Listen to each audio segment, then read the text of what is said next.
Disorders like hemophilia affect more than 3 million Americans, and plasma from human blood is often used for treatment, but unfortunately there is a plasma shortage. Okay, so let's welcome Amber Federizo, a family nurse practitioner and octofarmer educator, socializing in hematology, and Caitlin Bartholomew, a mom to 2 sons living with severe hemophilia A. So Amber, let's start with you.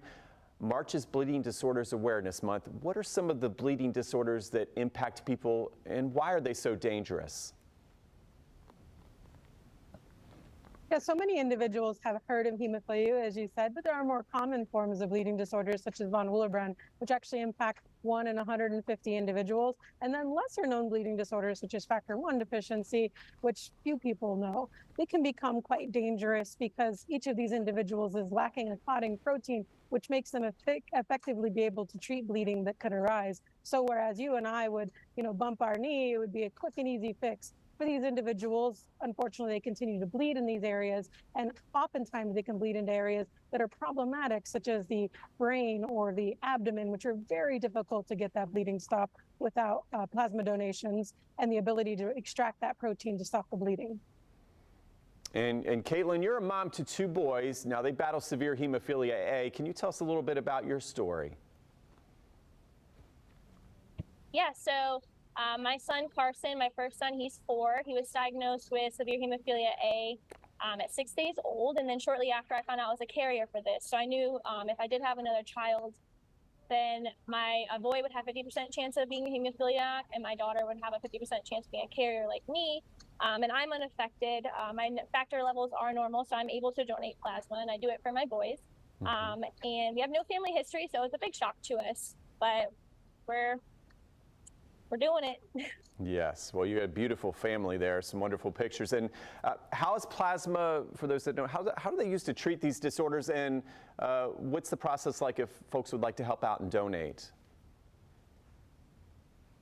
Yeah, so most individuals are familiar with donating blood. It is very similar to that, but slightly different. In this case, we are actually providing some of those blood components back to the donor, and they can actually donate more often because of this, up to about 2 times per week.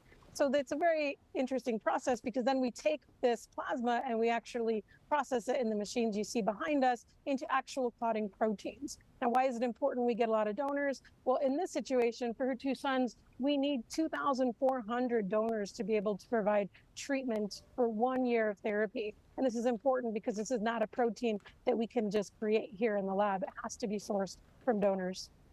Yeah, so plasma donation really badly needed there. Caitlin, how has plasma donation changed the life for your family for the better?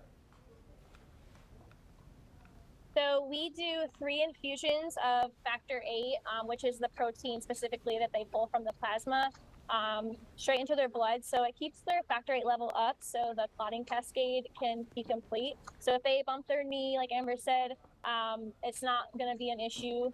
Otherwise, without the factor, their knee would start bleeding in their joints and stuff like that. And we would deal with like muscle bleeds and things like that. So because of the factor products that are made from plasma, they are able to live a normal life and play sports and do all the things that the other kids do. And it's very manageable this way. All right, so plasma donation, we know all about it now, and we need your help on that. So where can folks go for more information to help out? Yeah, so there are 2 centers in your local area, and you can go to octapharmaplasma.com or download the Octa app to get the specific addresses. And I want to remind individuals that we utilize this plasma not just in rare disorders, but the life you save may be your own, because we utilize these clotting proteins also for trauma or postpartum hemorrhage, all very critical aspects of plasma need. Okay, Amber and Caitlin, thank you so much once again. And of course, head to our website for more, and that is firstcoastliving.net.